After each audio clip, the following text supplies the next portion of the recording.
ప్రభుత్వ ఉద్యోగులకు ప్రభుత్వం అండగా ఉంటుందని మంత్రి మండిపల్లి రాంప్రసాద్ రెడ్డి అన్నారు. వైసీపీ నేత సుదర్శన్ రెడ్డి చేతిలో దాడికి గురైన గాలివీడు ఎంపీడీఓని కడపలో ఆయన పరామర్శించారు. వైసీపీ తీరును తప్పుబట్టారు. అక్కడ కొట్టడం, వాళ్ళ కుటుంబాలపై దాడులు చేయడం గత 5 సంవత్సరాలు చూశారు.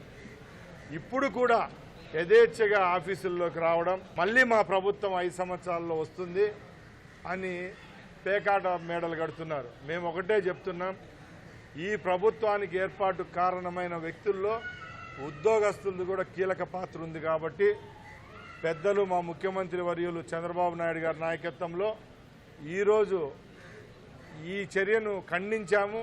మా ఉప ముఖ్యమంత్రి పవన్ కళ్యాణ్ గారు 24 గంటల్లోనే ఆ సంఘటనా స్థలానికి రావడం, అక్కడ చర్యను ఖండించడం. ఇది ఫ్రెండ్లీ ప్రభుత్వం. ప్రజల కోసం ఎవరైతే పనిచేస్తారో అధికారులు వాళ్ళందరికీ ప్రభుత్వం యొక్క మద్దతు ఉంటుంది. తప్పకుండా రాబోయే కాలంలో ఇలాంటి దాడులు పునరావృతం కాకుండా మేము చర్యలు తీసుకుంటామని తెలియజేసుకుంటున్నాం.